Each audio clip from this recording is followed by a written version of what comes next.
so that we can take care of all of our assignments today. And before we get started, Ms. Jackie wants to introduce a couple of new staff. I do. They were approved, but they were actually transitioning last board meeting. And so I would like to introduce to you Angela Usher, who is our Assistant Superintendent of Facilities and Operations, who has actually started with us on yesterday. And also Sandra Riley Hawkins, who is our Senior Director of Assessment.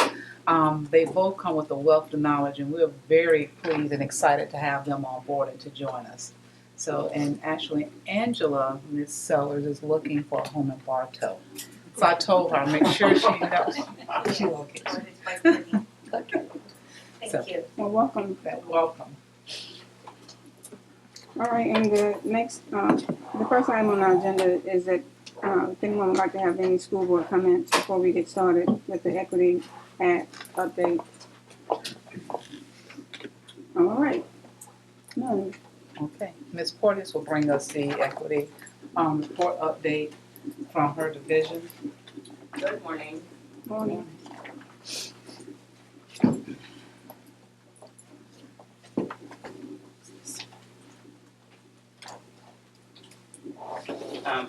Short staff today. Brian and both Carol are at orientation with their children.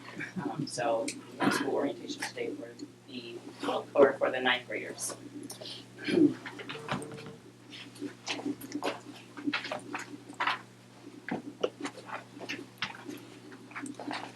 Oh, we haven't driven in, I'm sorry. It's the Coffee coffee. machine. That's not the pitter patter. No, it's not that. That's a comforting sound. Yeah. So the Educational Equity Act Annual Update is a reporting tool that enables the Department of Education's Office of Equal Education Opportunity to monitor and ensure the provisions of the law that are adhered to and that our educational resources, and to ensure that our educational resources are equitably distributed, period. The report contains the 2016-2017 reporting requirements for the Polk County School District on Blacks, Hispanics, and Black male, Hispanic male student access and enrollment in advanced level courses, including advanced placement, dual enrollment, and all three level 3 courses in grades 9 through 12, each analyzed separately by race. This report also contains athletic compliance monitoring forms and the district compliance verification form under Title IX, Employment Equity, Single-Sex Schools and Classes, and the Teen Parent Program. The the annual report update is broken down into 7 parts. Part 1 are the procedural requirements. Part 2, incomplete items or pending items. Part 3, evaluation of methods and strategies. Part 4 is gender equity in athletics. Part 5, employment equity. Part 6, single-sex schools and classes. Part 7, pregnant and parenting students. Part 1, the procedural requirements.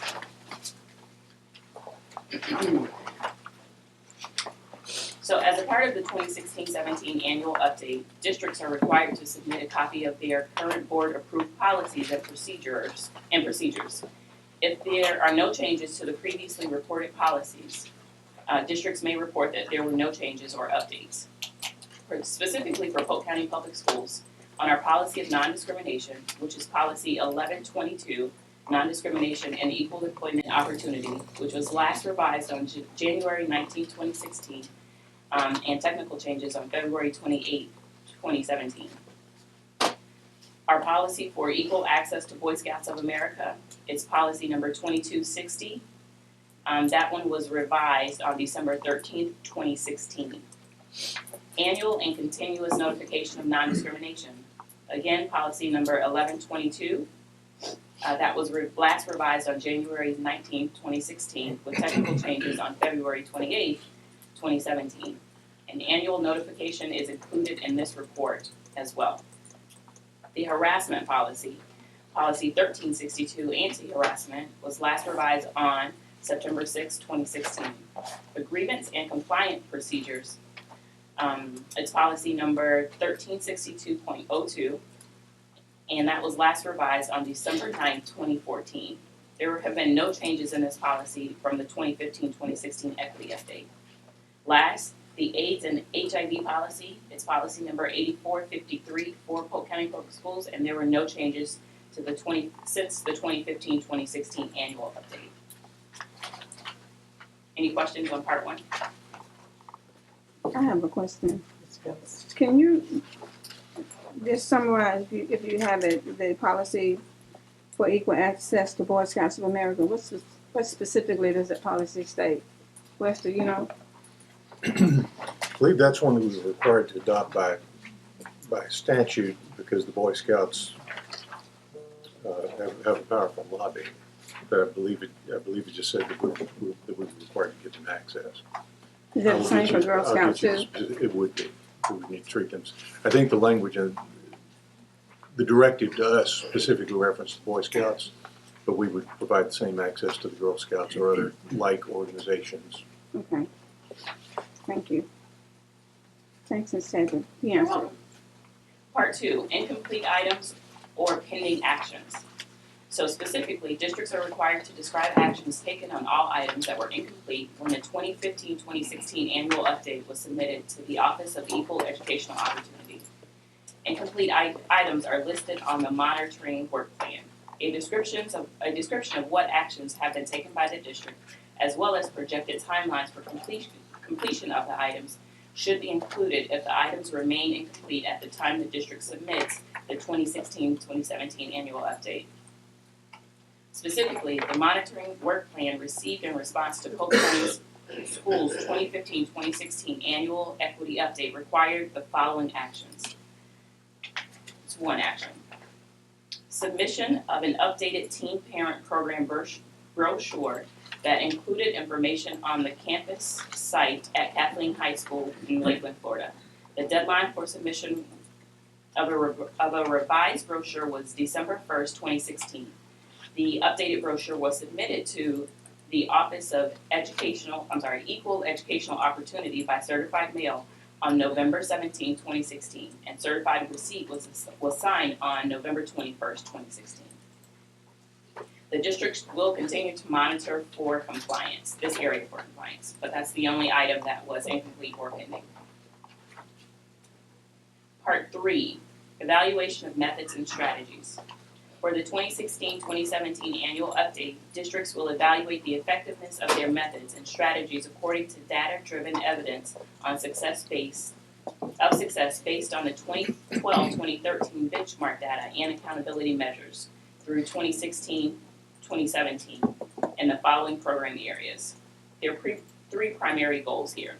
One is to increase the percentage of Black, Hispanic, Black male, and Hispanic male students enrolled in advanced placement, international baccalaureate, and advanced international certificate of education courses in grades 9 through 12. Goal 2 is to increase the percentage of Black, Hispanic, Black male, and Hispanic male students enrolled in dual enrollment courses in grades 9 through 12. And goal 3 is to increase the percentage of Black, Hispanic, Black male, and Hispanic male students enrolled in all advanced courses, including AP, IB, AICE, DE, honors, and other level 3 courses in grades 9 through 12. For this area, 2013-2014 benchmark data will be used. So for the first goal, which is grades 9 through 12, increase the percentage of Black, Hispanic, Black male, and Hispanic male students enrolled in advanced placement classes, international baccalaureate classes, or advanced international certificate of education courses in grades 9 through 12. The following percentages reflect the race ethnicity calculations for students enrolled in those courses. In 2013, which is our benchmark data, 2012-2013, that's our benchmark data, 24% of whites, 11% of Blacks, 19% of Hispanics were enrolled in either AP, IB, or AICE courses. In 2012-2013, 20% of white males, 9% of Black males, and 16% of Hispanic males were enrolled. If we fast forward to 2016-17, we have 23% of whites, a decrease of 1 percentage point, 11% of Blacks, and which remain the same, and 18% of Hispanics, also a decrease of 1 percentage point, enrolled in those courses. In addition, 18% of white males, a decrease of 2 percentage points from 2012-2013, 8% of black males, a decrease of 1 percentage point from 2012-2013, and 14% of Hispanic males, a decrease of 2 percentage points and from 2013-2014 were enrolled. And overall total enrollment for 16-17 in grades 9 through 12 is 31,199 students. The evaluation reveals that progress in increasing enrollment in AP courses for Black and Hispanic students as compared to the 2012-2013 benchmark data. The overall percentage enrolled has been maintained plus or minus 1 percentage point for Blacks, Black males, Hispanic, and Hispanic males. Although there were no significant increases in percentage points enrolled, the actual number of students enrolled has steadily increased over the measured period of time. Goal 2. I'm sorry. Just a moment. Okay. Oh, You want to go on this vote? yeah, just quick, is this inclusive of the charter schools as well, or is this just district operated schools? From what I understand, it's just our school district. It does not include the charter schools. Goal 2, grades 9 through 12, dual enrollment. The following percentages reflect within race ethnicity calculations for students enrolled in dual enrollment courses. Again, the benchmark data is from 2012-2013. In 2012 and 2013, 8% of whites, 4% of blacks, and 6% of Hispanics were enrolled. Also in 2012-2013, 6% of white males, 2% of black males, and 4% of Hispanic males were enrolled. In 2016-2017, 10% of whites, which is an increase of 2 percentage points, 5% of blacks, which is an increase of 1 percentage point, and 6% of Hispanics, which is remain the same from our benchmark data. If we would like to look at that more specifically in 2016-2017, sorry, I lost my place. 7% of white males, which is an increase of 1 percentage point, 3% of black males, which is an increase of 1 percentage point, and 4% of white males, which remain the same compared to our benchmark data, were enrolled in dual enrollment.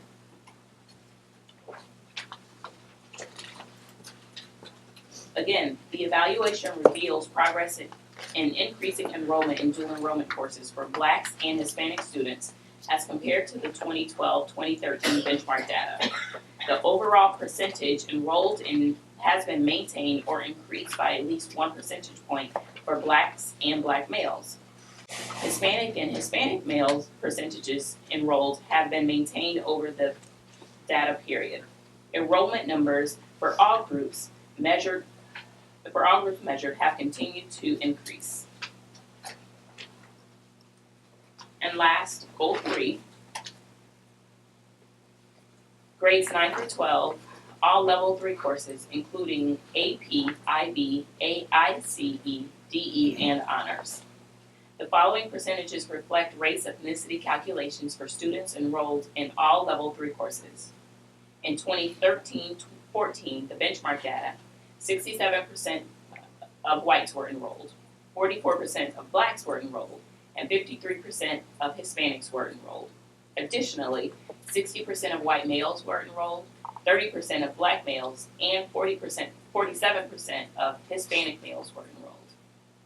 In 2016-17, 70% of whites were enrolled. That's an increase of 3 percentage points. 47% of blacks were enrolled, an increase of 3 percentage points.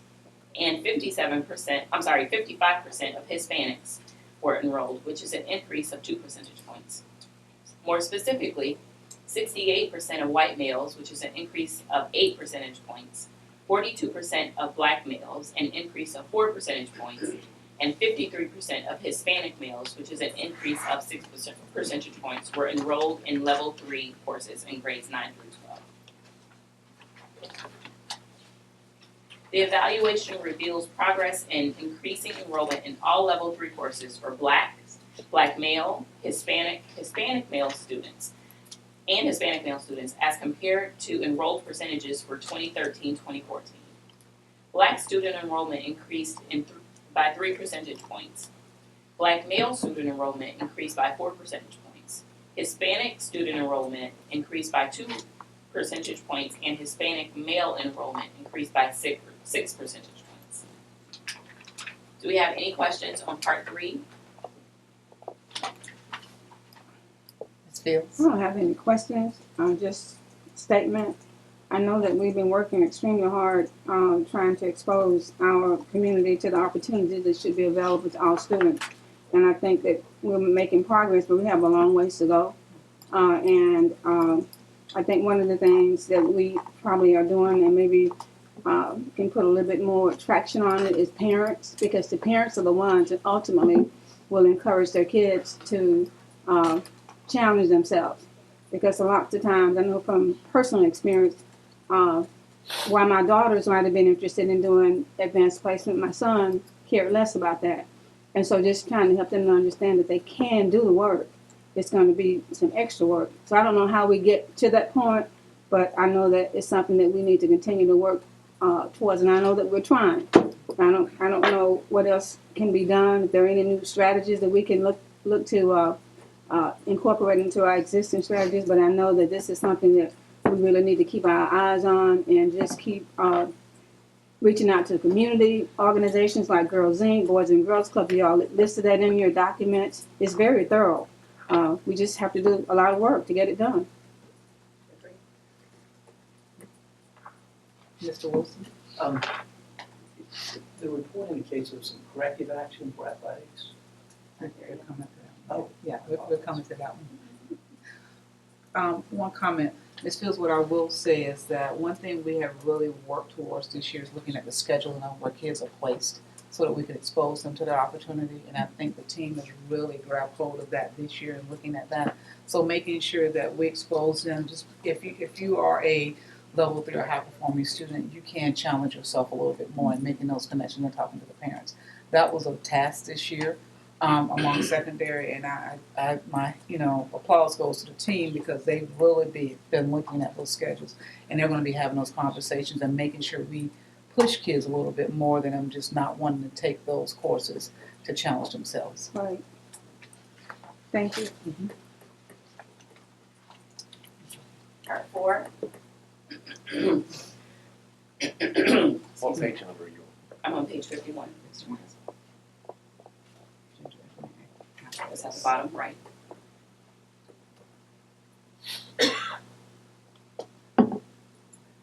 Part 4, Gender Equity in Athletics. The 16-17 annual update includes corrective action plans signed and dated by the principal and the superintendent for the following schools, and they can be found in the attachments of this document: Auburndale High School, Bartow High School, Fort Meade Middle School, Fort Meade Middle Senior High School, Frostproof Middle Senior High School, George Jenkins High School, Haines City High School, Kathleen High School, Lake Gibson High School, Lake Region High School, Lake Wales High School, Lakeland High School, McKeel Academy, Mulberry High School, Ridge Community High School, Tenorock High School, and Winter Haven High School. The 2016-17 annual update included the compliance verification forms signed and attached by the superintendent.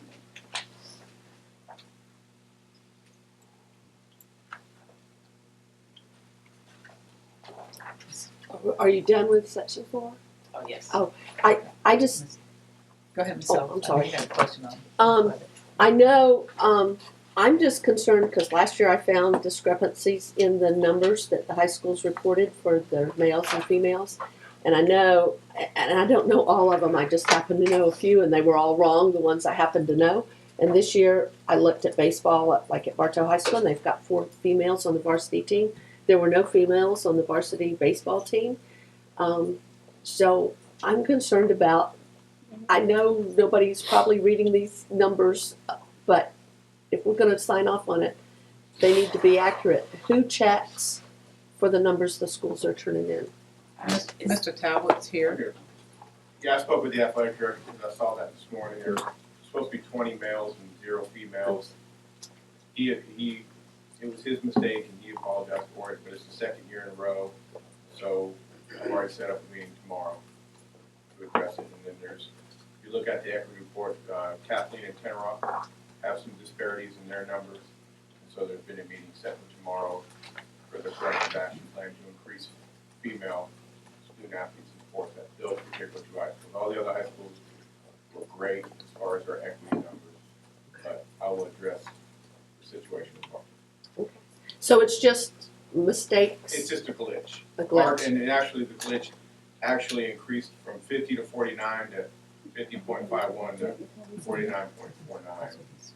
So it's a glitch in the thing, which I've already corrected and emailed to Carolyn Green to get that updated in the time packet. But Okay, I just want the numbers to be accurate if we're gonna sign off. Mr. Wilson? As I look at the numbers, it seems like the participation is pretty equitable. So I'm not sure why there's a corrective plan in place. What are we correcting? well, we do things to make sure that when we decrease the corrective action plan, our female numbers tend to fall. So we make a special interest to go to the middle schools at female athletes of the week in order to keep that participation at this level. Because we know once we fall below, we'll have unwanted guests here in Polk County. So we do make sure we make a conscious effort to really promote female participation in sports in Polk County. So it's really just an ongoing plan to ensure we Yes, it's an ongoing plan. Not really a corrective. It's not, it's called, they call it a corrective action plan, but it's our plan of action that we implement and keep in place to promote female participation in sports. Thank you. Yes, sir. Ms. Sellers? Oh. Mr. Town? So are girls, are there, because I know we have sports, I know we have volleyball to kind of counteract only for girls. So we've got the right number of sports for both. It's just that we don't have enough girls. They're not filling their rosters, is that? They're filling their rosters, but when you take a sport like football, where the varsity team will house 60 to 70 male athletes, and the junior varsity is the big one, they'll house about 45, anywhere, Lakeland have up through 90 on their junior varsity. There's no other female sport that can give you those participation numbers. That's why we make a conscious effort to promote and make sure that we fill and max out all the female rosters. And when we added girls weightlifting a few years ago, that has, for the 2 years, it's been tremendous. The participation, Auburndale had 70 female weightlifters at one point in time on their roster. So when we added girls weightlifting to our district, it was a huge help. It's just the football is that one equation where there's so many male athletes and it just unbalances everything. And that's why we really promote to max out our female rosters to make sure we stay in that 50-50, 49-50 range. So if we maximize, and that's what I was asking, if we maximize the rosters, we would be fine. Yes, and Okay. if you look at all the schools, we are fine. Tenorock and Kathleen, to me, have some concerns, so I need to go out and address, we need to increase female participation in particularly those two schools.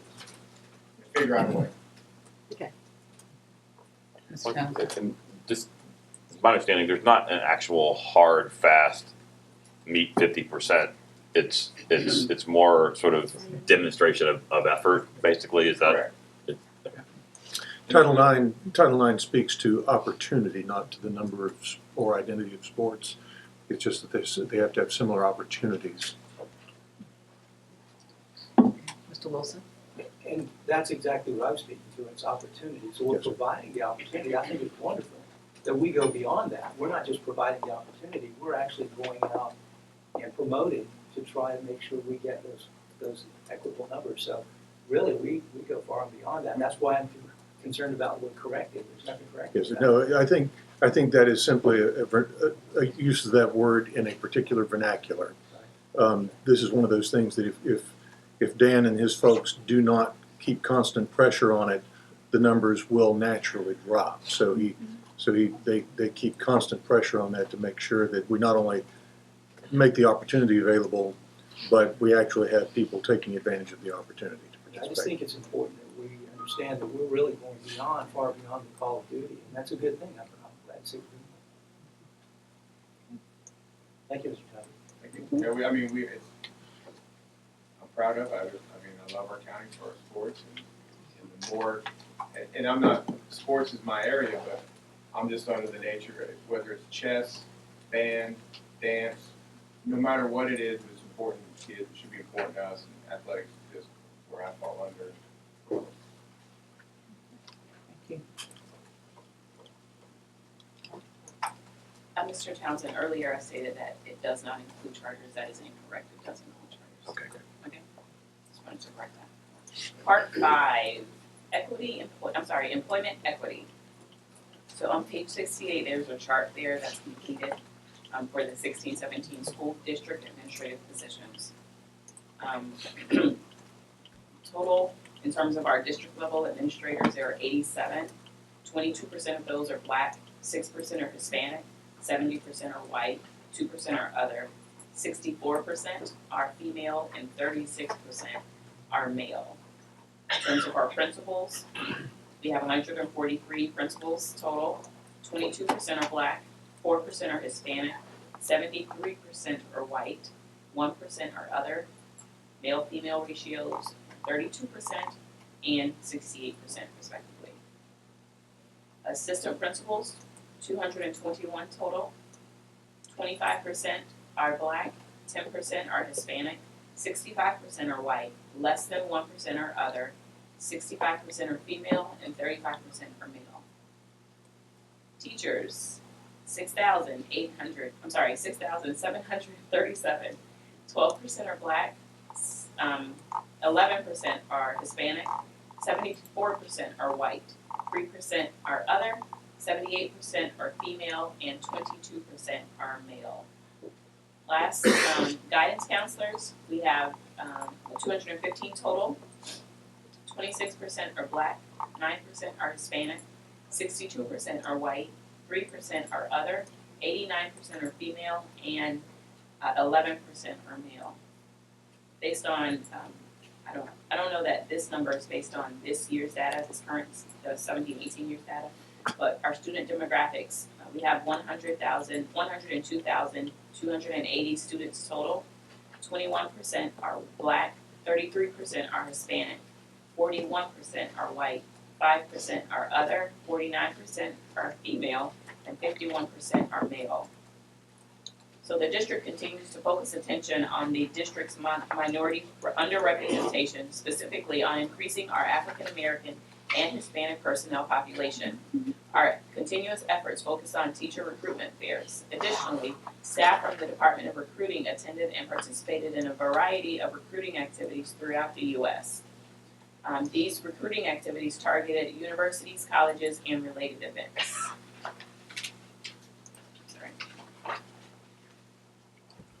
The following 2016-17 recruitment strategies initiatives were used to address the current staff student demographic gaps. We recruited a bilingual certification specialist and a Haitian American senior coordinator of recruiting. School sites with less than 5% Black and or Hispanic staff were required to create, monitor, and complete and submit a diversity action plan. Plans are reviewed and approved by the school's regional assistant superintendent, the district's senior director of equity and diversity management, the district's senior director of human resource services, and the district's deputy superintendent. The recruiting department identified minority applicants through our virtual applicant pool for administrators to contact. And we also notified school sites of daily access to the Genesis Race Summary Report. The report reflects the percentage of staff versus students by race and ethnicity at each school. Are there any questions on part 5? Mr. Good, Townsend, good. Ms. Sellers, Oh. and Mr. Townsend. I just, before we saw that whether we were making progress or not, on this it didn't say. I just was interested in, are we making, I mean, from the 2013-14, does the data look, are we, even though we're not there yet, have we made significant progress in? So I've not looked at the data for 2013 and compared it for this specific area or part. What I'll do though, when I go back to the office, is compare that and then show the numbers in terms of the increase and decrease of each specific area. To see which way we're moving. Certainly. Mr. Thompson? Just an observation, looking at this, seems like we're doing quite a good job in reflecting the black population in terms of our administrators. I mean, that's or at least the student population. We're above student population in almost everything except teachers, which I mean that's I guess a little bit surprising to me and to be commended. Good job.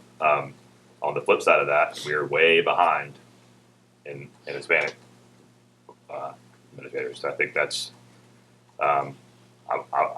obviously a point we need to be looking at.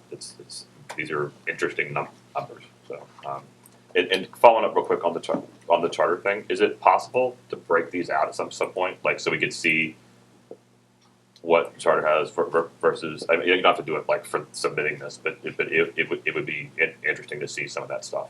Sure. Certainly. We can definitely look into that.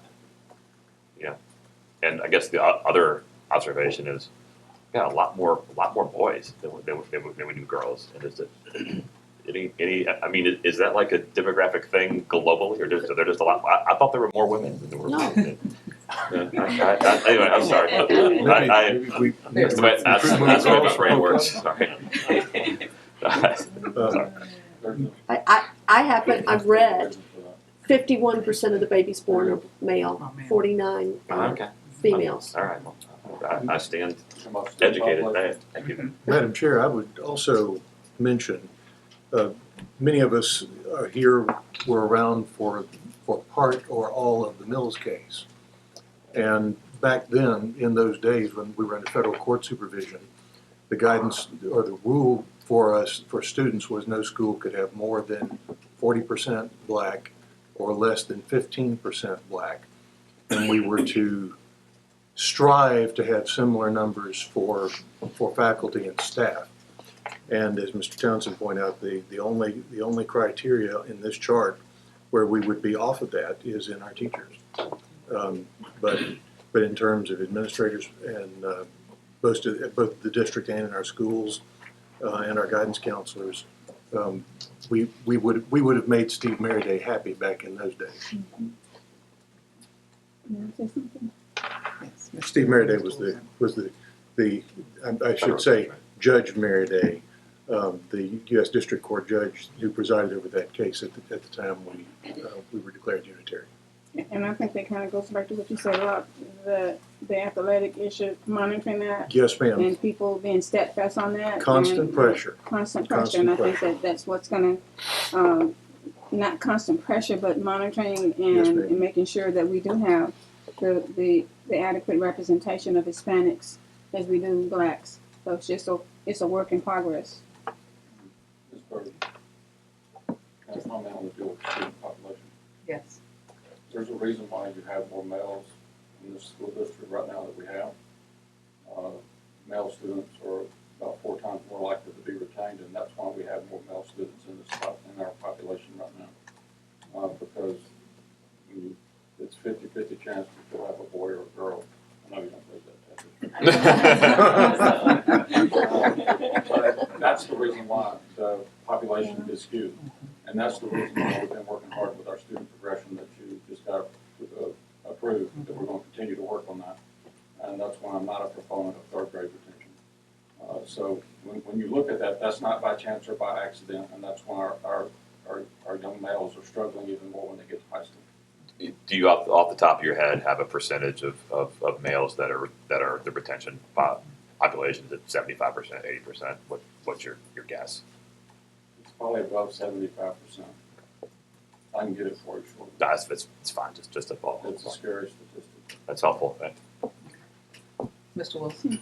Do other school districts face the same challenges in attracting minority teachers? Yes. Yes, they do.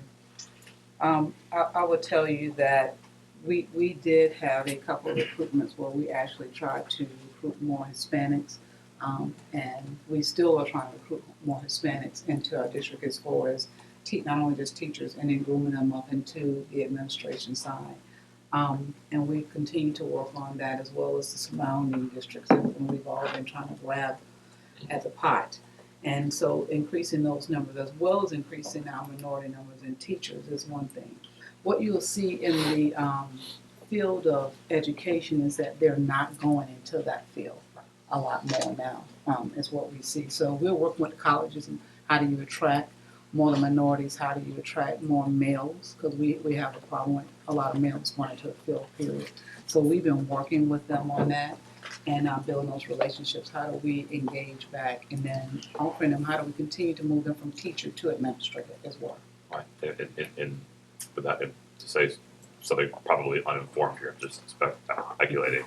Polk State being the institution that's closest to the ground here for our people and the people who live here, that's probably going to long term, 10, 20 years from now, going to be our best source for teachers, for administrators. If our friends in Tallahassee will allow us to build that program there, anything I could do to help with that, I think that's going to be the future of developing and dealing with all of this.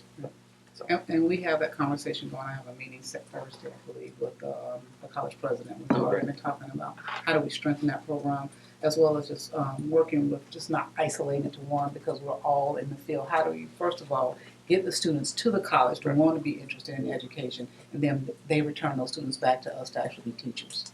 Well, I'm very interested in that. So anything I can do to be helpful, any update you feel the need to share, I would love to hear about it. Okay, Ms. Fields.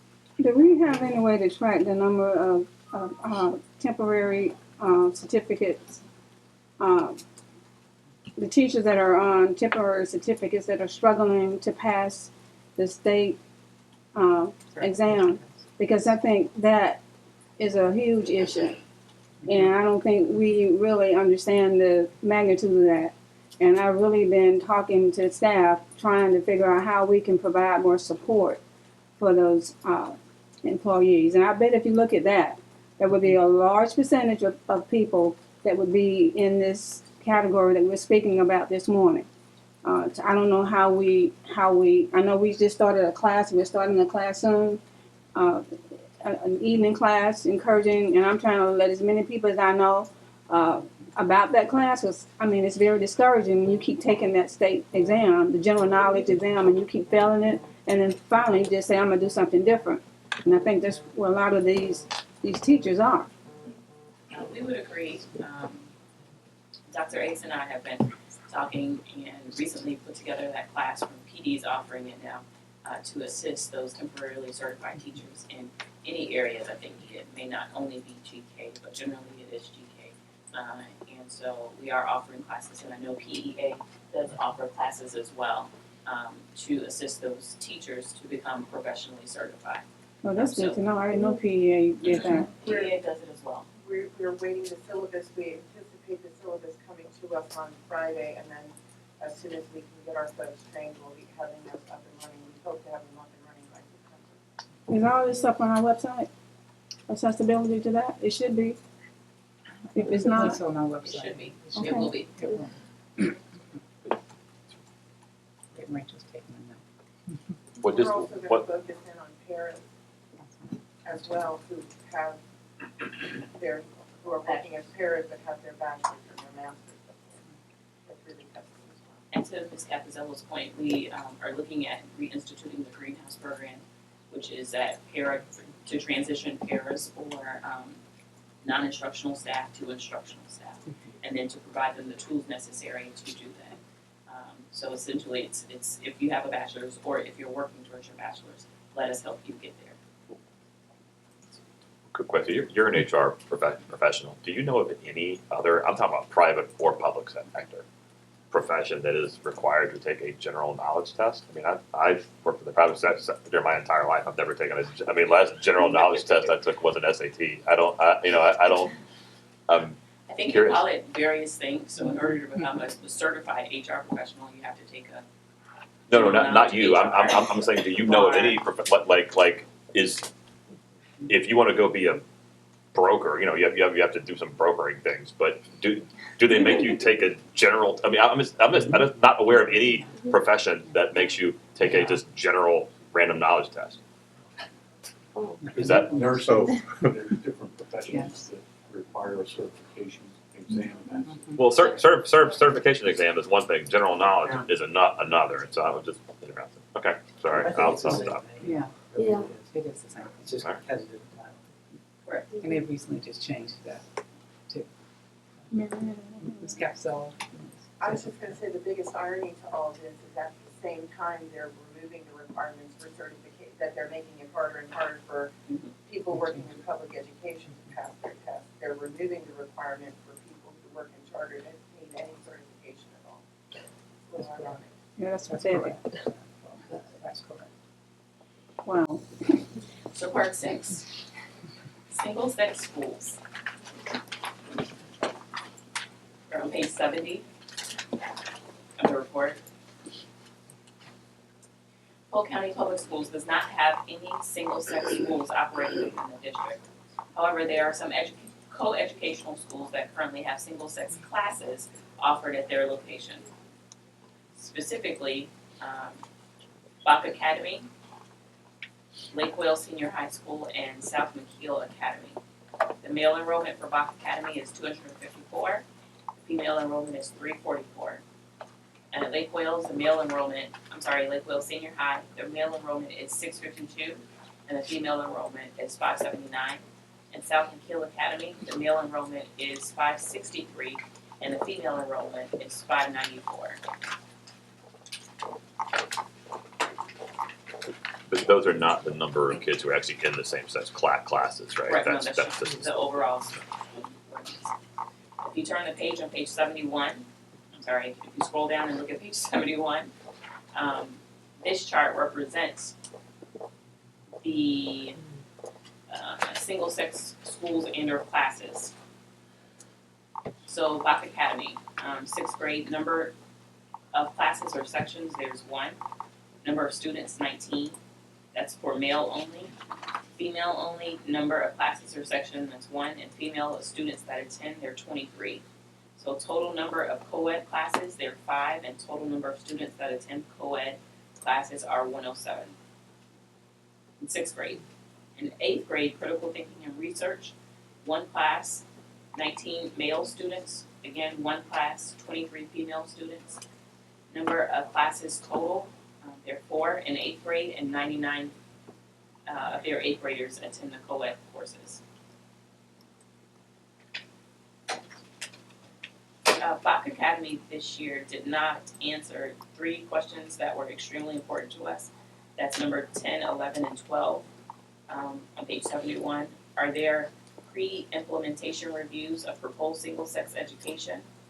What entities review and approve single-sex options, and what standards do they use? And last, is there any assistance from external groups or training or consultation?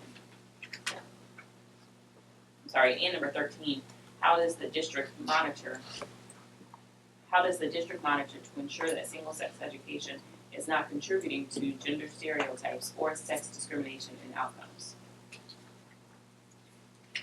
they just didn't answer. They did not answer. They answered the other ones and left those 4 out. Correct. So we provide the questions to them, and then we compile the responses. We did not receive a response for them on those 4 questions. Is there a consequence for that? Typically, if you have something like that that is not grounds for immediate action on the contract, the charter department would make note of it, and at the time that they're either doing an annual review or a renewal review, they would raise that with the school as an issue. So on page 74, single-sex classes for South McKeel Academy, it's in grades 3 and 4. Grade 3 specifically, there's 1 single-sex class. There are 18 for males only. There are 18 male students in that class. 3rd grade, we don't have any female classes. and then the number of co-ed classes, female-only classes, and then the number of co-ed classes. In third grade, there are 6 sections and 108 students that attend those classes. For fourth grade, for male students, there are no classes. Male-only students, there are no classes there. For the female students, it's 1 class, there are 22 students. And then for co-ed students, there are 5 classes and 110 students attend. Specifically, McKeel Academy was a bit more, did not answer many more questions. 4, number 5, number 10, 11, 12, 13, and 14.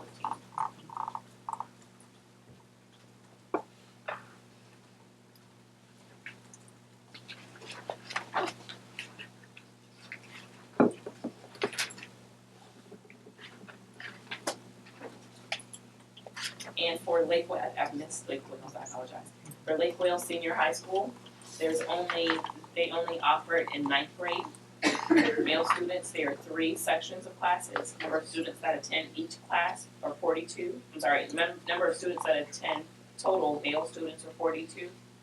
There are no female students only. In the co-ed students, there are 10 sections of classes and 282 students attend. They actually give very good answers. Correct. You think they could talk to each other. And now on to part 7, pregnant and parenting students. The Polk County School District's Teen Parent Program offers student parents unique educational programs and opportunities to utilize various services. The district currently operates the Teen Parent Programs at 4 locations. The Ridge Teen Parent Program is located at the Ridge Technical Center. The Travis Teen Parent Program is located at the Travis Career Center. The Haines City High School On-Site Teen Parent Program is located on the campus of Haines City High School. And the newest location is Kathleen High School On-Site Parent Program and is located on the campus of Kathleen High School.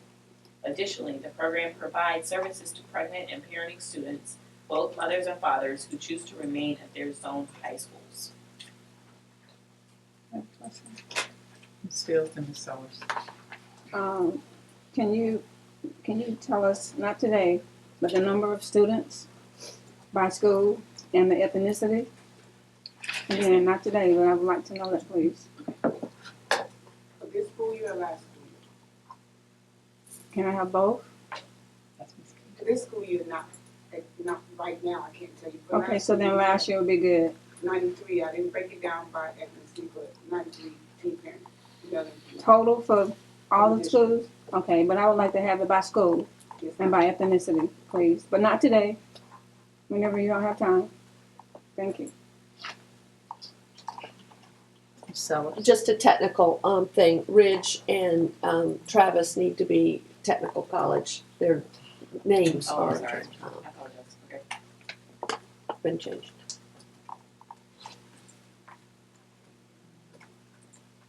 Well, correct. Any other questions? That concludes the equity annual update for 2016-17. So we'll make the changes. Ms. Porteous, I would say, let's try to get with Melissa to get those questions for the charters. Let's send back out and see if we can get the response back in. Okay. For that information to be included within our report before final submission. Any other questions? Okay. Thank you. Thank you, Ms. Johnson. I know we have some information, and Wes, I see we have the attorney-client session. Can we do the, how do you want to do that? You can do it as you wish. The important thing for the attorney-client session is that in order to meet the requirements of Florida Statute 286.011, we have to recess this meeting, a public meeting of the school board, hold that attorney-client session, and then reconvene this meeting and announce that it is over. So those are technical requirements, but so long as we're still in session, we can have the attorney-client session whenever you wish. Okay. So do you want that to give us a chance to recess and give us a quick break to set for the attorney-client, and we'll come back afterwards? Go ahead and do attorney-client now. Yes. Okay. Yes, let me do this before recess. I'll make the required announcement. Florida Statute 286.011 allows the board to meet privately with its attorneys for the purpose of discussing litigation strategy and settlement negotiations. There will be a court reporter present. The entire proceeding will be transcribed in its entirety, and at the conclusion of the litigation, that transcript will become a matter of public record. We're required to advertise that, which we did. The people who will be present will be the school board, the superintendent, myself, our trial counsel. We have Drew Crawford, John Murphy. We may have Kevin Cole. Gentlemen, do we have anybody else present for this one? Yes, sir. So that will be the individuals who are present. And what we will do is, as soon as we've completed our break, I'll give our court reporter, Madam Court Reporter is here, give her a chance to set up. We'll have our attorney-client session. At the conclusion of that, we will reconvene, and the chair or the superintendent will announce that we have reconvened and the attorney-client session is concluded. I would estimate that it will take at least 30 minutes, but no longer than 1 hour. So if you break, start, and come back at 10 to begin the attorney-client session. Sounds good to me. Thank you. School has room. It seems like we have a lot of schools that kids want to go to that are closed by the rules. Right. Is that not kind of the case? So first choice to the academies, and that's not my world, so I'm giving you the best information I've got, is for the students who are at the school site. So in other words, if you're at Lake Gibson, you sort of have first priority at the Lake Gibson. And if there are seats available, then those are open, and that's what this open enrollment deals with. Then if there are students who move, remember we've got a high mobility rate, so if there are students that move, then those seats become available, then they have another shot to do that over them. And that's true for us too. If there are magnet school seats that are unfilled, we open enrollment over the summer or in the late spring for those schools. So the law really doesn't affect the Well, we're about complying- closed schools. Right, we're complying with the law. The law does talk about capacity to send units, so that would be part of that process. But this open enrollment period and the part that the law covers in terms of offering choice first in the district and then outside the district, they're two separate time frames for that, and that's intentional. Ms. Reynolds? Has the deadline for this always been before Christmas? No, the deadline for a long time was after Christmas, was in January. But what we found is that particularly for high schools to start doing scheduling and also to go all the way through the process, offer the seats to everyone, and then know what seats we have available so we can do a spring and summer.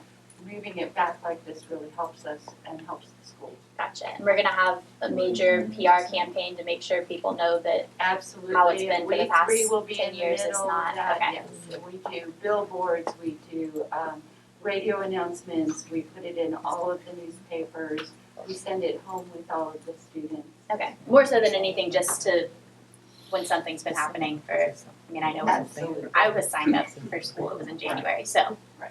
when something's been happening that long, I just want to make sure. Mr. Harris? I just want to make sure that I understand, when we deal with these open enrollments and we deal with capacity, we truly do turn people away, don't we? When a school has reached capacity, We do. forget the enrollment in the particular academy.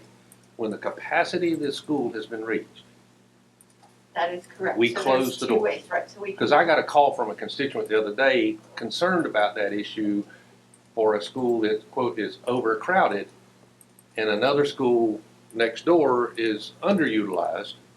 And the question was, why are these students coming to this school? Why are you not sending them over here to the school that has empty seats? When a school reaches the official capacity where we're allowed to call it closed, I know that Pupil Accounting does close them to transfers. We don't move Career Academy students in. And of course, at our magnet schools, we have specific capacities by grade level. So October 1 comes along and Johnny and Susie Jones move their family into a school zone where that school has reached capacity, where their kids go to school. So if it is a zoned school and there is no capacity, then we do offer them another location. But in most cases, if they're moving in, we try really hard to allow those students to enter the school. So we're only doing enrollment for the following year. So they would be counted into the capacities when we actually look at the numbers in February and March. Then we would not add as many students to that school because those students are now counted as part of the zone, if there was room for them at that school. Are you saying then that they would be allowed to go to school that year in that school, even though it's already over If capacity? the school right? is over capacity, then we do provide an alternative for them. I don't want to go there, they say. What happens? Then Ann Kingston works her magic. And somehow, I'm serious, she's amazing. She's great. Somehow, at the end of that conversation, they go, this is a great school, yeah, we'll go there. We do try to work with them, you know, I mean, sometimes it's easier if they go to not the neighboring school, but a school on the way to mom and dad's work, or those kinds of places. So we do work with them, but that is an issue, and we anticipate that will be more and more of an issue in certain parts of our county. I think it's really important as the state moves more in this direction, that not only do you advertise the opening opportunity, but you advertise the lack of opportunity once the school reaches capacity. So you'd better enroll your child now. Just because you live across the street does not guarantee your child will be able to go to that school once it reaches capacity. I don't think the average person understands that's the new reality today in the state of Florida. With the rules that have been changed, you can't have your cake and eat it too. You can't have school choice and let 5,000 kids go to a 1,500 student school site, and over here you have 400 kids. It doesn't work that way. So with school choice comes enrollment limitations. And I think we as a district need to advertise both halves of that. Don't just give the impression now's a chance to choose. Now's a chance to choose, or you won't get one if that school reaches capacity. Mr. Townsend. Maybe conflating two different things there. We don't turn anybody away who's in a zone, correct? I mean, if you're, You should. Yes, we do. Yes, Yeah. yes, we do. That's the point. That's what so they, if you're in a school, like if you've been in a school for, you're a third grader in this school, and you're and take our experience. That my son went to Crystal Lake in eighth grade. That's where he was zoned because he came out of the choice community. There are circumstances. Well, but that's a bad example. Say he'd been in Crystal Lake starting in sixth grade. He'd been there seventh grade. He's got to enroll. A seat for 8th grade. Okay, well, thank you. That's my So point. I think I hear what Tim's saying. That's a valuable point you're making, but you're also going to sow panic if you say that. Right, so if a student is enrolled in a school, then they have a seat for the next grade. Correct. Okay, It's just thank you. the It's student. people who move in or yeah, right. Correct. Coming. Correct. Okay. And as much as possible, we try not to do that, but Right. sometimes there's no space. I think it's important to note that on the, as far as state statute for school choice and transfers, we can set, and we have set a capacity number of once one of our schools reaches 85% capacity, then we can shut down transfer requests coming in so that we can make sure that we can take care of somebody that moves into that zone. So we have some flexibility there. Is that fish capacity or is that Permanent students. permanent student stations? Versus utilization. Yeah. Big difference. Yeah.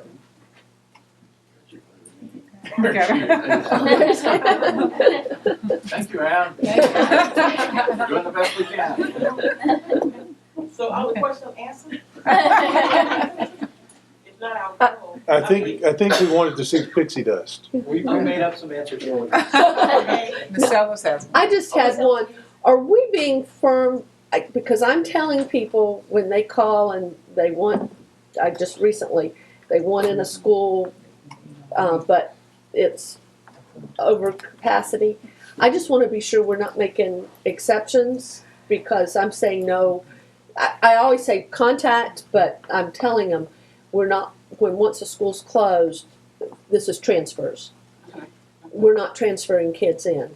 So are we pretty much sticking to not allowing people As to close as we transfer can. into? As Okay. close as we can, we monitor, but you know, we can't police everything. Oh, I know So that they can do something, They but I do mean, stuff, and when we catch it, we undo that stuff that they did. So what happens is, they ask for a transfer, and we say that you cannot be transferred because the school is closed and there is no space. But on the other hand, we got somebody saying, well, maybe we have a little bit of space. But we say to them, no. But what they do then is they do an affidavit, which means that if you do an affidavit, that's not a transfer. It means that you ought to go to that school, if it's truly an affidavit. So if we catch them when they have asked for a transfer, we've denied it, they do an affidavit, and we pull it and deny that too. So we're doing the best that we can with that, but you know, no, an affidavit's not a transfer. You're It's not just a not transfer. allowing some It's people not a to come in, transfer. because I'm telling them, we're not doing transfers to closed schools. I just And want to we're be sure. not. We're not. What she can do. Okay, was there another question, something about class size transfers? Mr. Harris? While you're here, Yes, sir. a child, I got a call about, from a parent upset that her son was an out-of-zone student attending a high school because he was enrolled in a particular academy. Registration came around to enroll for this current school year that we're getting ready to start. He chose of his own volition to not enroll the next year in that academy. That automatically sends him back to his zone school. Absolutely. Mama was upset. The academy had been closed because it had reached capacity in the academy, and Mama still wanted him to attend this school because little brother was also attending this school, and she wanted both of them to go to the same school. I said, ma'am, that's one of the problems with your child not signing up. Well, he didn't know he had to sign up. I'm sorry, but enrollment requires you to be in the academy in order to have an out-of-zone transfer. At that school, yes.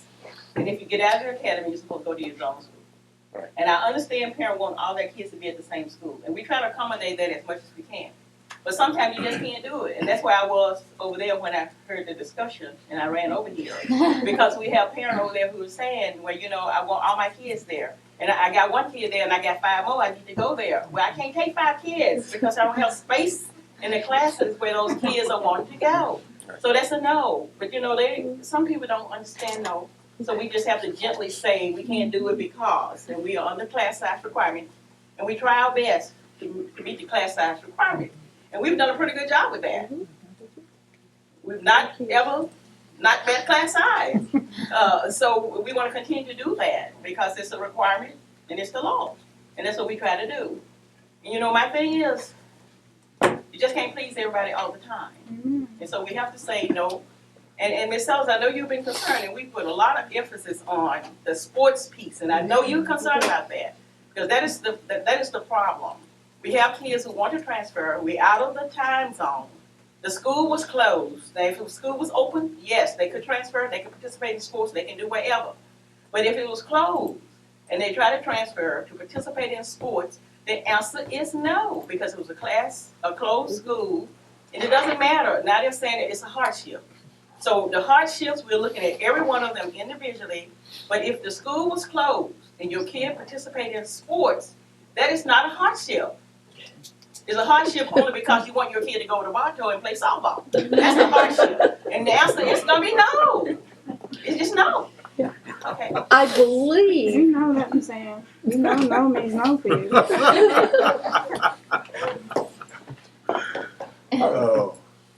Oh, I'm sorry. I believe FHSAA may also put the school in, you may get in trouble because people will report you if you transfer, and I believe that they're going to call you out of compliance and your team will be suspended, fined. And so. And that record would be, that winning record would no longer be. Yes. Okay. So I think, We know about because I tried to get an answer from them, and they're ruling that if the school's closed, it's closed. they can't play. Right. It's They closed. can't go and play. Right. So, And that's what we've been doing. but to let them know that may help with the sports, that they could put that team in jeopardy. we were to allow. We tell them that, but you know what, everybody gotta work, it has to be a team effort. It has to be a team effort, you know, we have Dan working on it, I'm working on it, and all of the athletic directors are working on it. So everybody's been put on guard and put on notice, that this is what we expect, and it has to be everybody working together. Because somebody might get by us, but they need to catch it at the school. So anytime a kid fills out like an affidavit now, Mhm. and the question is on the affidavit, do you participate in sports? If the answer is yes, then we automatically pull that one and we look at it, and Dan looks at it, and we make sure that we don't allow that kid to go if If they're not If it's a actually living violation. in that. Right. Yeah. Mr. Thank Wilson? Well, I just want to say thank you for that, because I also am concerned about the things that could happen with athletics when the coaches start recruiting.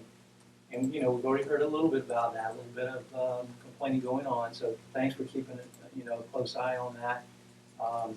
You know, when we start talking about school choice and athletics, those two, that's a bad mix. And you know, it could really create some problems for the smaller programs, so I especially appreciate you doing that. Well, we're behind really hard. It's a challenge. And we're doing okay. We appreciate you more than you know. Okay. Well, I Thank appreciate you. being appreciated. Thank you. We just want to bring up some briefs, very quickly, some updates for you as we're getting ready to open the year. And one is on focus. Dr. Barrios is going to give you a quick update on it. I know it's not information, but I think it's information that you all will want to know. Dr. Barrios meets with Cabinet monthly to bring us an update. So now we're looking at bringing the update to the board quarterly. So each 9 weeks, we'll be bringing this update. But she'll kind of tell you where we are on that one. Followed by her is going to be Dr. A's Performance Matters. It was True North Logic, which we're kind of excited about this. And then Dr. Long on HB 7069. Okay, as Ms. Bird said, I've been updating the cabinet regularly. We give them monthly updates. We actually do two things. What I've given you is the update based on the contract milestones. So you can see these are the actual milestones listed in the contract that have a cost associated with it, the way it was broken down. You can see that we have executed the contract, signed off on the project plan. We just recently did that. We are on track, and one of the things I just want to emphasize is that while you see some 1%, 4%, and 72%, there are several pieces going in parallel. Right now, we've got focus installed, we've got a development and a production environment. Our biggest thing right now is we've trained our technical staff and our information services team. We are configuring the system. Our first big lift is getting all of 16, 17 data in, because that's our most recent full set of data.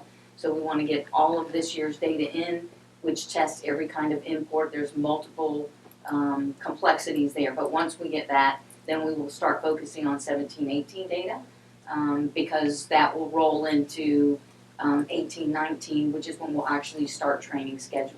So right now we're on target to start working with principals and APs in December to begin to learn to schedule in the system, and that really starts the beginning cycle of a year from now. So we do have a project manager dedicated to this. On our side, we have a project manager and a trainer that is on site weekly, so we are having weekly meetings. We have 10 to 15 different groups called business process owners, dealing with things like transportation and Title I and ESE. So we have multiple groups. There are a lot of people that are involved in this project, and we've broken it down by areas of specialty, and those folks have been meeting regularly. So that's kind of where we are. This is exactly what I was looking for. Thank you. It's very, very helpful. But we could just one quick question. Focus, just so we keep, because we have different names for all these. Focus is the big one, right? It's like Focus is the student information system. It's the IS system. It's Yes. the 5 million, whatever it was. Yeah. Yes. Okay. Mr. Wilson?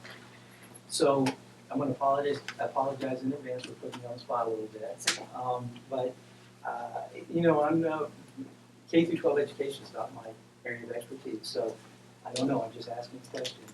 But there's been some discussion about, you and I have had some discussion about Milton Fueling and his open source digital products. Yes.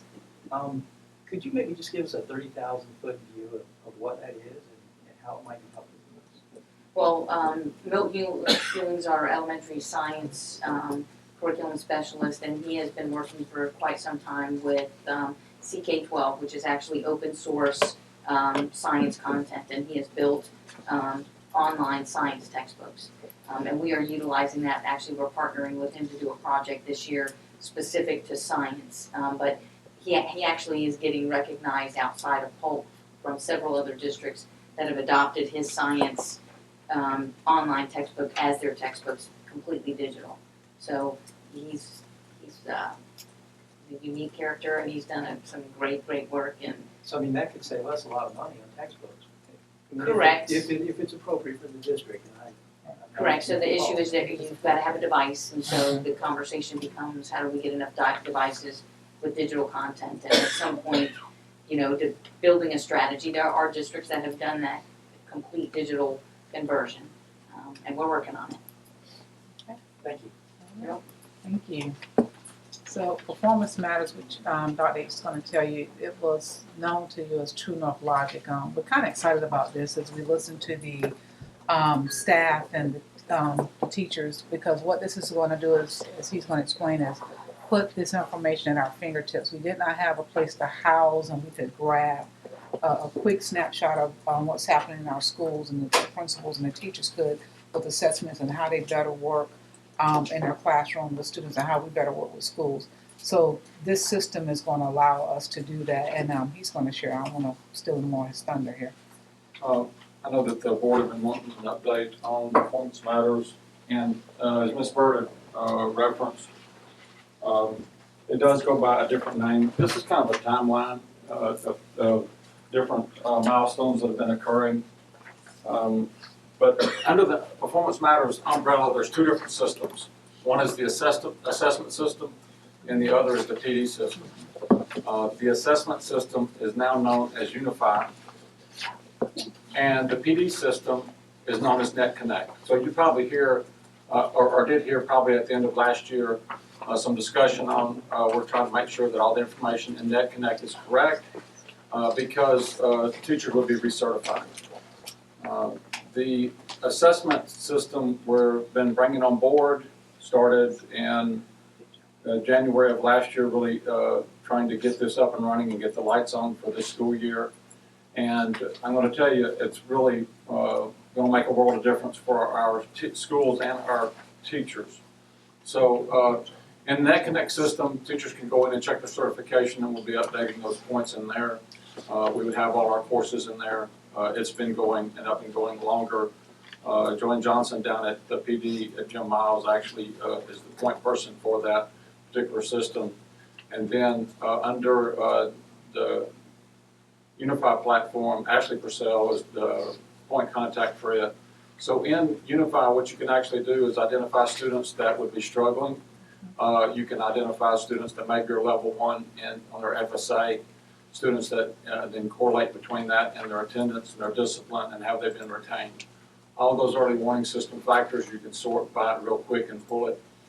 You can see the demographics and see if you're struggling with a particular demographic, or look at your subgroups and see if you're moving those subgroups along. So I would say right now, if you're thinking about the implementation of your assessment platform, Dr. Barrios' group is steadily feeding the data pieces in there. And what we want to do is by the end of the first quarter, kind of rolling this out in layers, is for a teacher by October to be able to do formative assessments in that.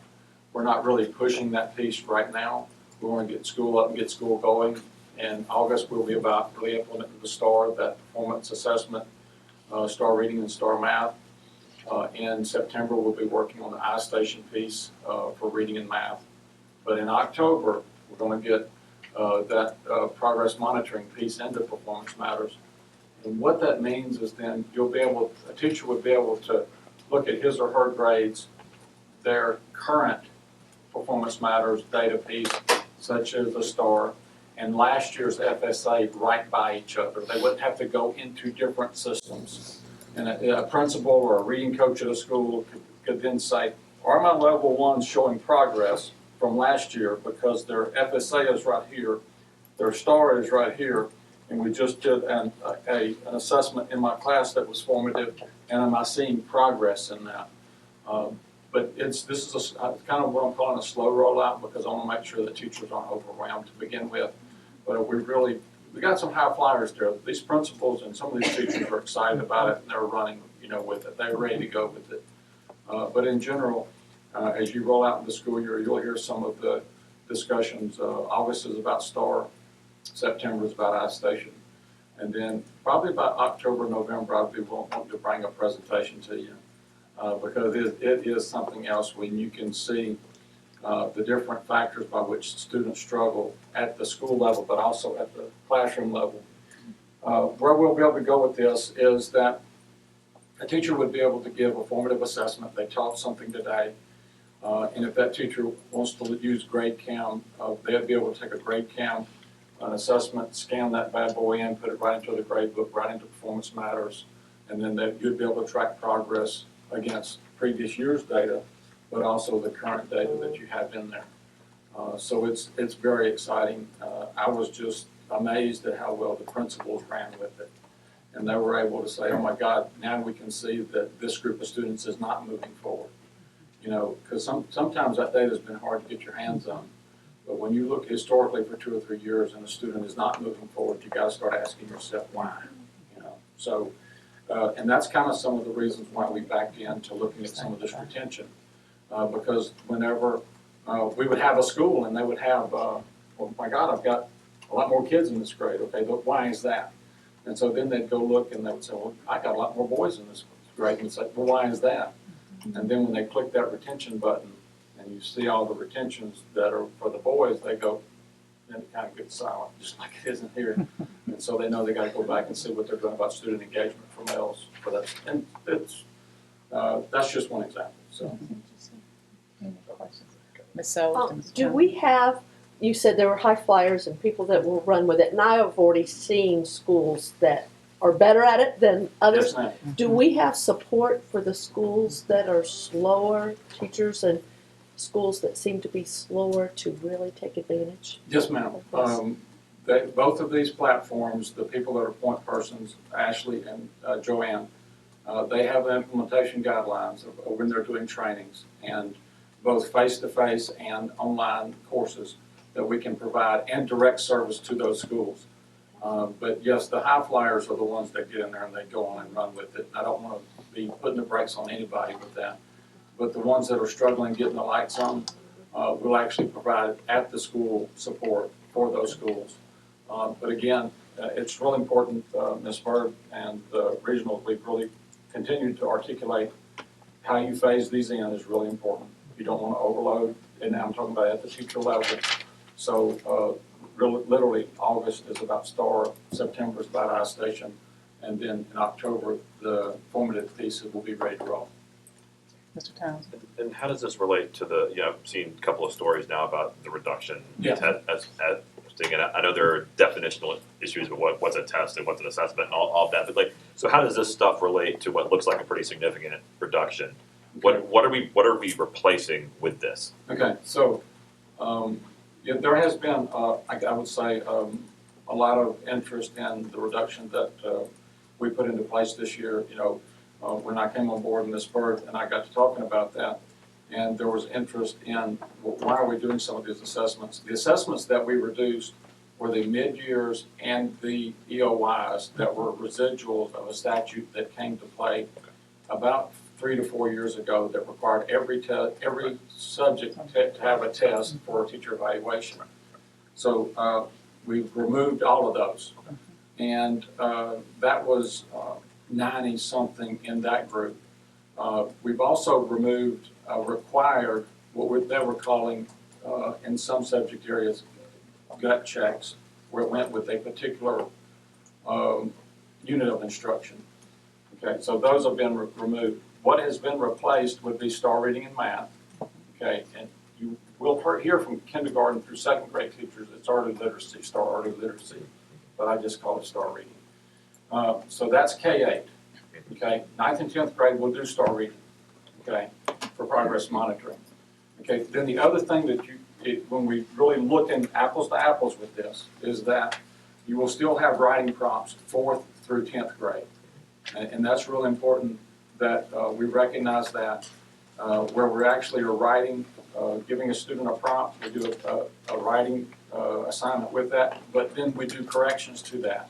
It's a continual process. It's not a bunch of different writing prompts, but there will be 3 of those this year for 4th through 8th. So, and then the other piece that making sure that everybody's aware of it is that in our DNF schools, we will have to progress monitor the other assessed subjects.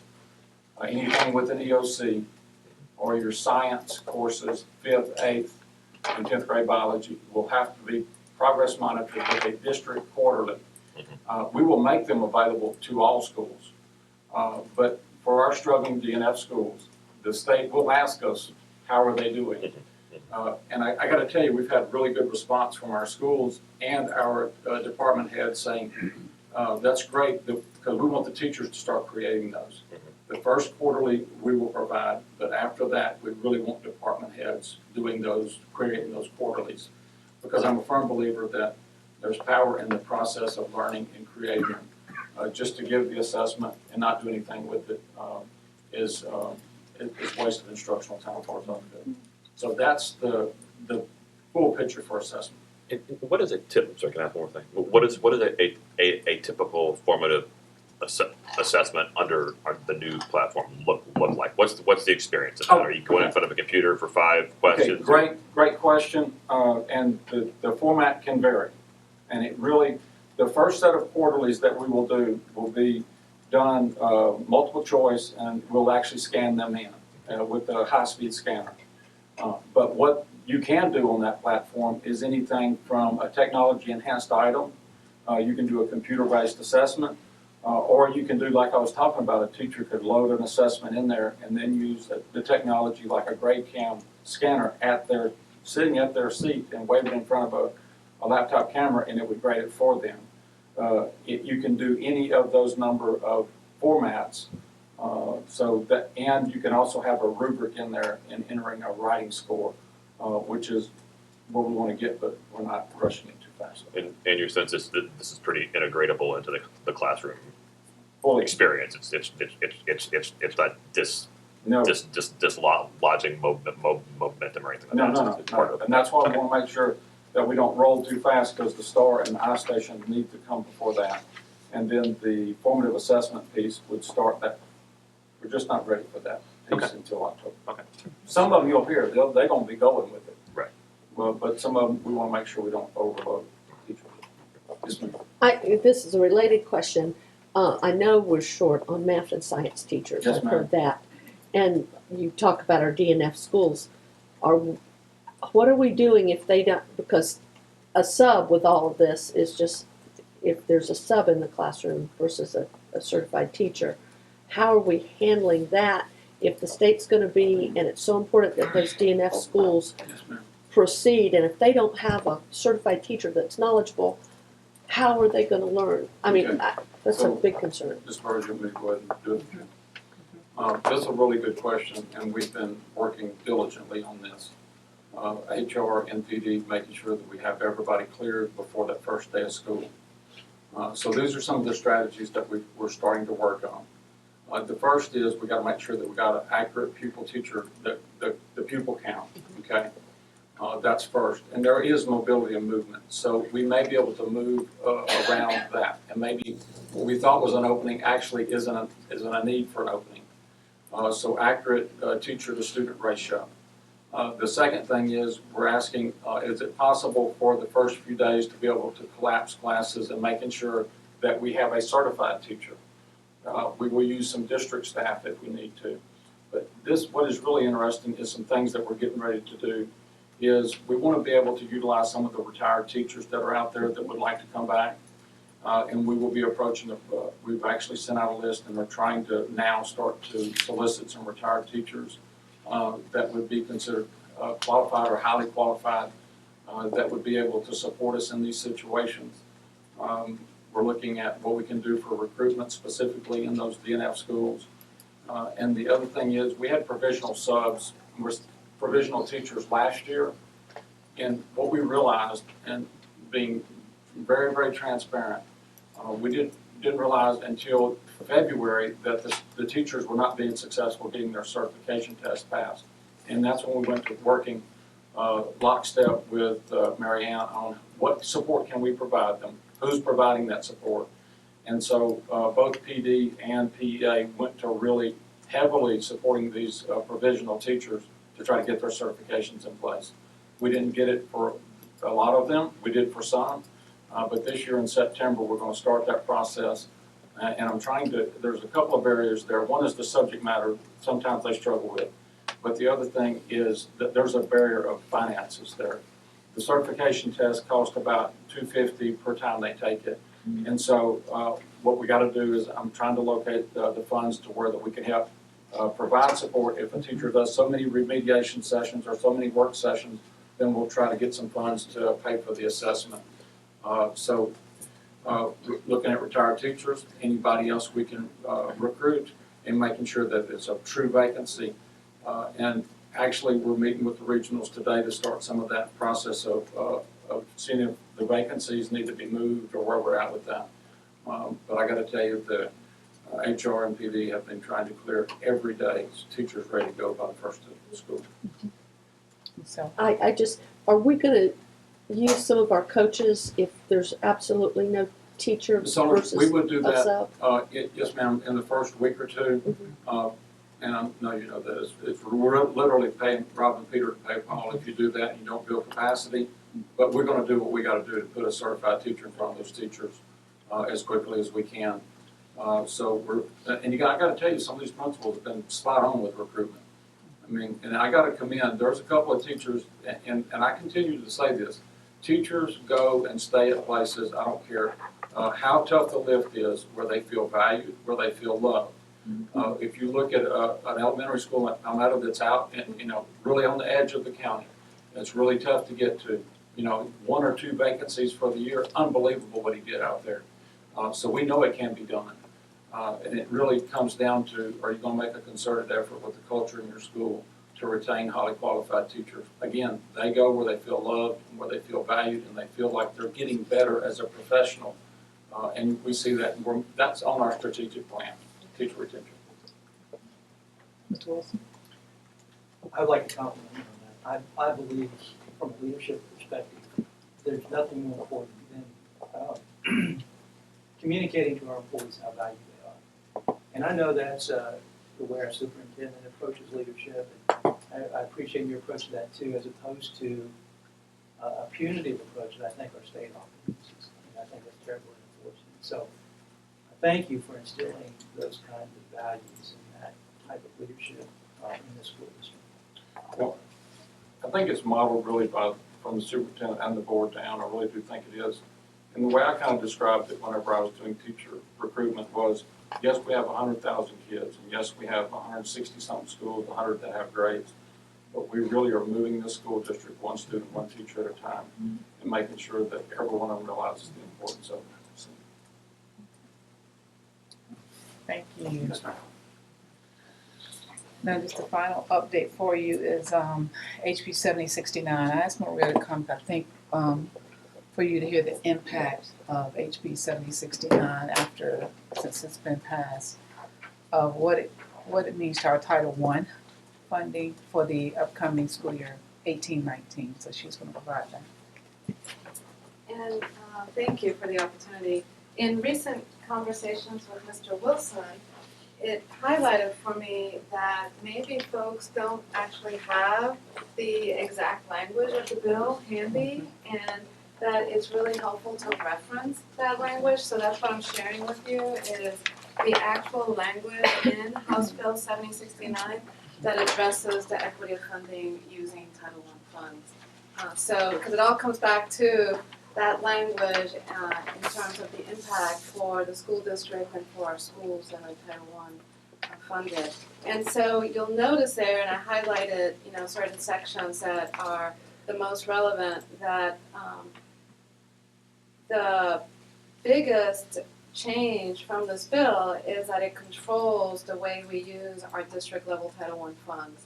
So whereas in the federal law there is no restriction in terms of the amount of money that the district is able to use to support, for example, our lowest performing academically challenged schools, like our top schools, our turnaround schools.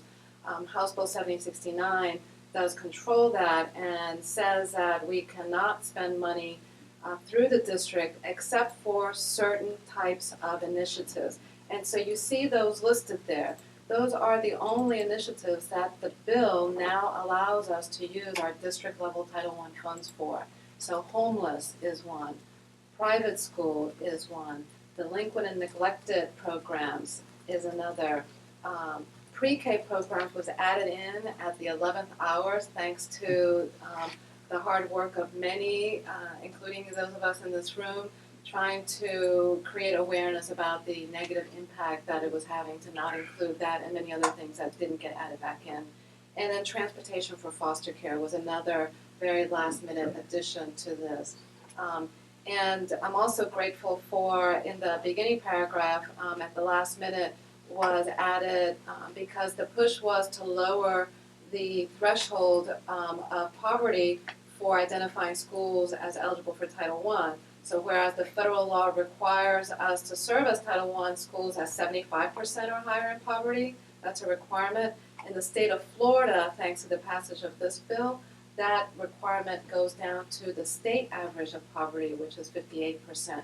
However, they did include an exception for this year to have that average, eligibility threshold be whatever the district had in the 16-17 school year, then we could keep that. For Polk, that's not as helpful because it was lower than the, it was helpful, but we were already planning to lower the threshold to below that state average. But for many districts, it was a blessing because they were not required to lower the threshold. And again, lowering that threshold means that more schools would be eligible and required to be served through Title I and pushing more money out to schools and schools with lower poverty thresholds. So that's what the bill imposed on us here in the state of Florida. And we were expecting that to have negative consequences for the current year. We are lucky that at the state level, they have allowed us some flexibility in the way they are rolling this out and implementing this. So one of those flexibilities is in regard to parent and family engagement, whereas the bill specifies that there is now a 2% cap for parent and family engagement. So we can still use funds for parent and family engagement at the district level, but we have a 2% cap. So that is not in the federal law. The federal law believes that you can use as much for parent and family engagement. The state of Florida has allowed us to not apply that cap to school level parent and family engagement activities. So it is there for district level, so our PERCs, our Books Bridge initiative, was subject to that cap. And so the way we addressed this so that we would not have to cut any services was we shifted the way we're using the Books Bridge buses, for instance, and we are targeting using them to support and provide literacy support and foster the love of reading at the pre-K level. Since there is no cap for pre-K, and pre-K is an allowable way to spend district level funds, then we're achieving the purpose and the mission of the Books Bridge initiative for getting books out into the community and getting kids reading, but pushing it down to the pre-K level predominantly. Still keeping a portion of it as a parent and family engagement activity, but only as much as we could afford within that 2% cap. So that's one way that we address that. And then the other flexibility that the state has given us that I'm extremely delighted for is, at least for this current year, they say it will not continue, but any roll forward funds that we had coming into this school year were not held subject to the provisions of House Bill 7069. So that was awesome. We can use those roll forward funds then to support our initiatives like the regional and the district level coaches, the support for the turnaround schools, things like that. So it was sufficient for us to be able to continue those initiatives. The challenge comes as we move forward into the 18-19 school year because our roll forward funds will be greatly diminished because we're using it up to cover and maintain all of the initiatives and the staff for this year. So we would not have as much roll forward funds, and this flexibility for roll forward funds not being subject to House Bill 7069 will not be at play. So we will have those restrictions. Yes. Ms. Sellers and Mr. Johnson. Like, I know we were using money for district-wide summer school for the Title I kids. Do we have the flexibility for schools, because for every school to come up with a summer school program is intensive? Can schools say can they voluntarily give some of their funds toward a summer school program so we could continue that? Am I making sense? You are, and that's beautiful that you mentioned that, because that last sentence here in the bill is what allows for something like that. An eligible school may use funds that they receive through their Title I allocation as a school level allocation to do something like that. So, and thank you for bringing that up, because that is one of the ways that we sort of try to address this impact for this year. Is we did sort of a combo plate, so to speak, because we have the flexibility with the roll forward funds, but it wasn't enough to save everything. So we did kind of a hybrid model in preparation for the 18-19 school year. So we did push more money out to the schools. We did quite a number of different allocation scenarios and to figure this out. So we pushed more money out to the schools, just enough to help them cover things that previously the district may have provided for them. So they get more money, they can pick up those expenses, and we're doing the shift of they're paying for school level initiatives that perhaps before the district was paying for, or they're paying for, the next step is to have them pay for a portion of things that district level funds were previously paying for, like summer, or like the curriculum specialists, or the district and regional coaches. So we did not go that far, we didn't need to because of the flexibility with the roll forward funds, but that would be the step to take in the future years. And that's legal. Unless the House Bill 7069 goes away because of our efforts. And that would be legal and that would be appropriate to do. Yes, ma'am. Mr. Townsend and Mr. Harris. Do we have a number or percentage that we spent on parental involvement in the past? I mean, is there something to benchmark against, like if is 1 or 2% about what we were already spending, or what's We were spending about 2.4% from the district, so we were close but still over, so we had to trim that down. And just following up on that, one of the, in the lead up to the bill and all the stuff it was chaos, but we envisioned a bunch of scenarios based on what we were hearing.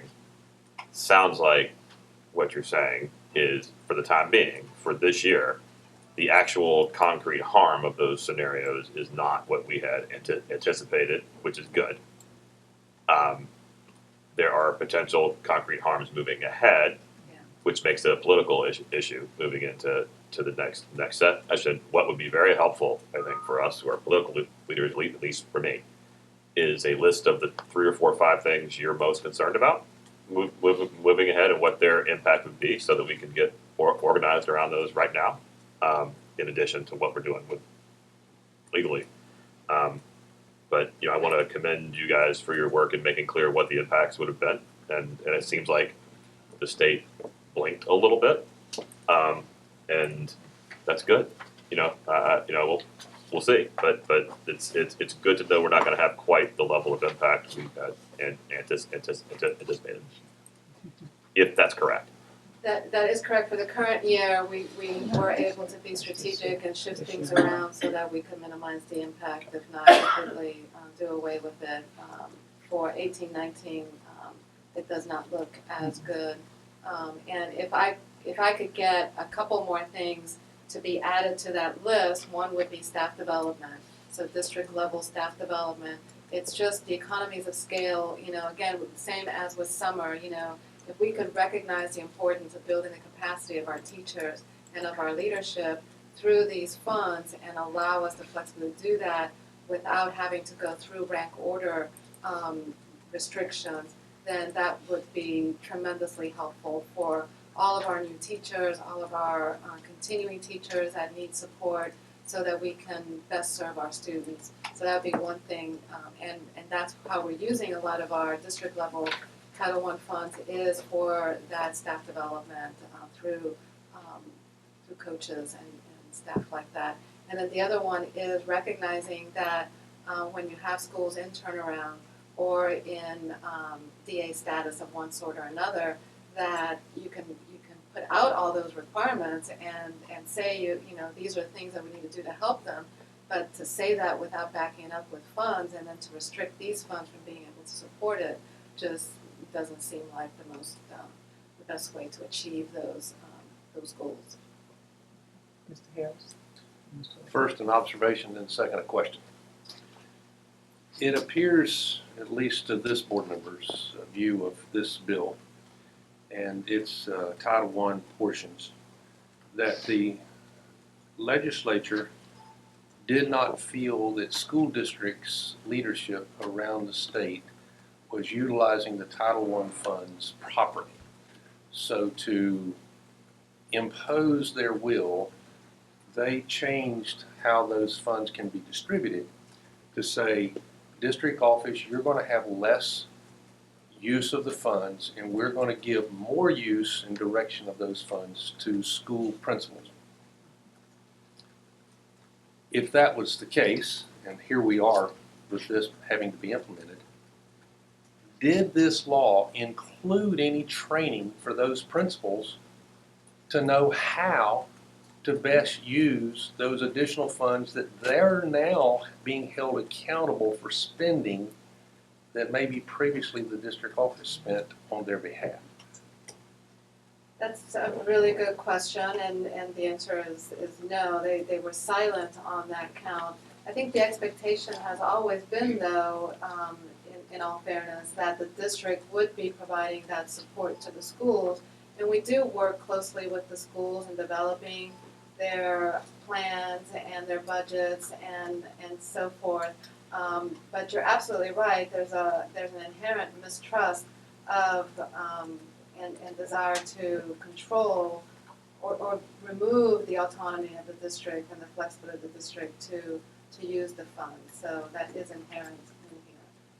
But it's left to us at the district level to support the schools and help them use the funds wisely, and we are able to coach them. And Mrs. Bird has provided really clear direction and parameters for effective use of those funds, and we have been monitoring it closely even before this bill.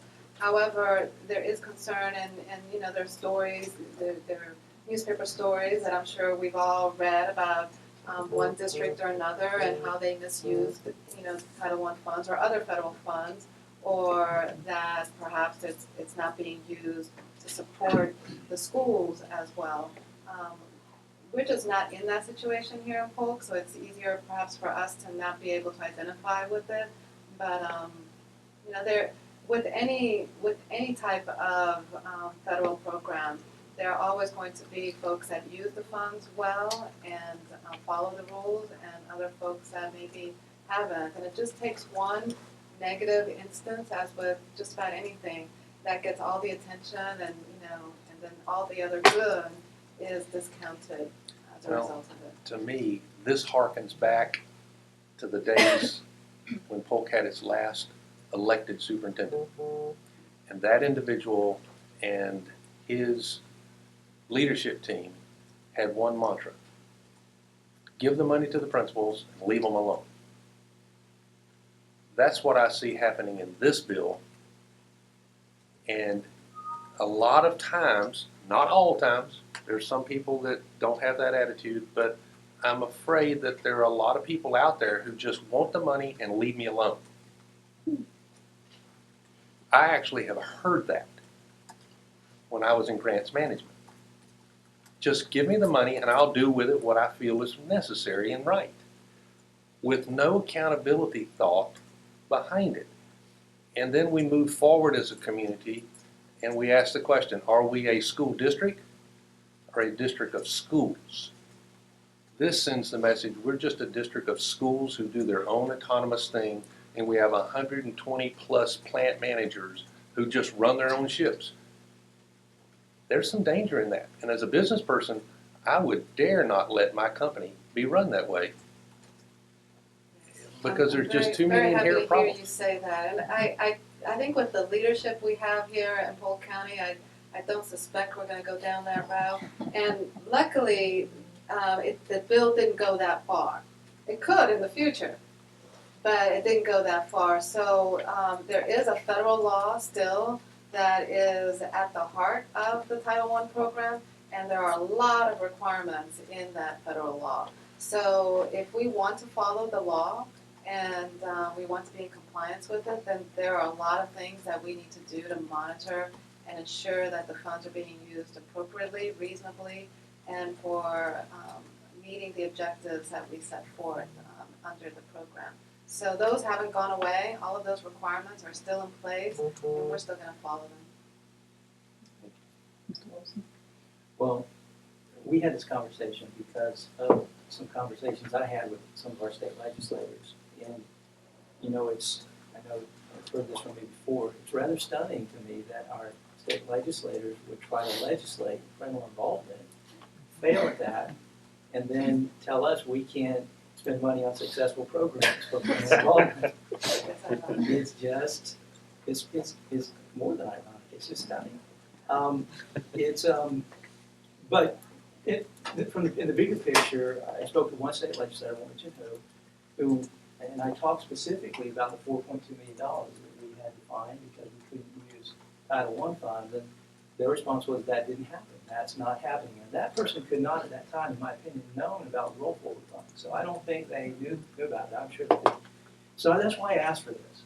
And I'm wondering if what they're saying, the reason they believe that's true is letter 3B, which is delinquent and neglected programs. I wonder if our turnaround schools fall under the category of neglected programs. They do not. So it's just. Those programs are actually programs that are identified in the master school identification file as neglected or delinquent. So it's actually a very specific group of schools. So again, it's rather stunning that someone who passed this bill was not aware that they were removing funds that we were planning on to use on a program that was approved by the DOE.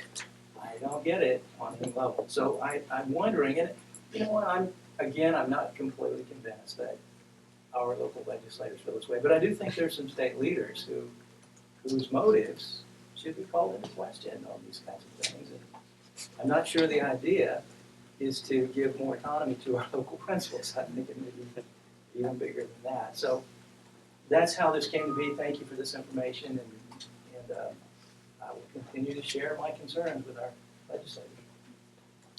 Ms. Fields? I need clarity. So, Ms. Maria, what I'm hearing you say is that for this year, this bill really doesn't impact us. But next year it will. And the reason why it's not impacting us stems with the staff doing a lot of behind the scene work and finding the resources to continue to keep us whole for this year.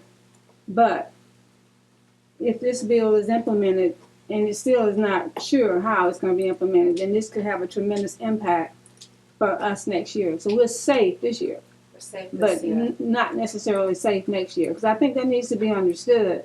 And the impact, specifically, what will the impact be? I don't want the answer today, but I think that needs to be in everybody's forefront mind so we can know. You know, we're safe right now, but that's not to say that next year this time we're going to be safe.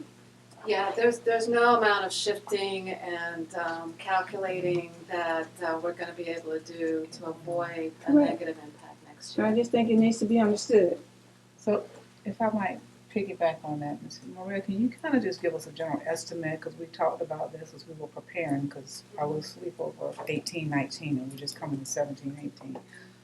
Position-wise and dollar-wise, the impact? Yeah, and I did a quick calculation there. You know, what's challenging, I'm not trying to make excuses, but what's challenging about coming up with a figure of impact is that there are a lot of different variables at play. So we don't know, for example, what our Title I district allocation is going to be. We don't know, we have flexibility, we have district discretion in terms of setting that eligibility threshold for Title I, or even, you know, so we've got some variables we can play with, but just looking at the, assuming level funding and assuming similar type of parameters, then I'm looking at the resources that we're paying for with district level Title I funds, and they total up to about $10.5 million. So some of that can be absorbed maybe through shifting more to the schools, but not. Again, we gotta go in rank order, so if, it's a complicated little math problem, So- and the reduction in our roll forward, going forward. Right, because we won't have the roll forward, we've already utilized that Yeah, we're this keeping the roll forward at to just keep 15%. staff whole. So, Ms. Sellers, then Mr. Townsend. I just wanted to know what our threshold percentage was for our schools this year. Current year is 41%. 41%. We have 107 Title I school-wide schools. And how many are not Title I? 14. I don't want to just blur it out because you got some other schools in there that we need to pull out. I don't have that number at the ready, but I can get that for you. Carl. Sorry. Yeah, I know. That's when I pull them out. Mr. I Townsend. just wanted to clarify that, so the 10.5 million, that's what's at stake. I mean, that's, if you total up what we're spending on Title I at the district level, we're Currently, spending. right now. So some amount of that will get covered in this. So the amount that's at stake isn't. I'm not including the neglected and delinquent, I'm not including the homeless, that is. So that's already backed out. Okay, so this is stuff that is district level that could theoretically or in reality go away. Some might get absorbed at the school level. Correct. Okay. Okay, we're talking like some of your coaches, your specialists, Okay. Okay. all those things that support. And just following up on that, just to emphasize what Chair Field said, what Lynn said. I mean, you guys did yeoman's job giving ammunition, but I think some of the reason you're getting some flexibility in this year is because the political cost of doing this for them was going to be heavy, and we need to continue to make it heavy. They don't do anything out of the goodness of their heart, and we had one particular state senator whose name rhymes with Argel, who I think responded to a lot of this pressure, and I think we need to continue it, and that's why I need your ammunition. So, thank you.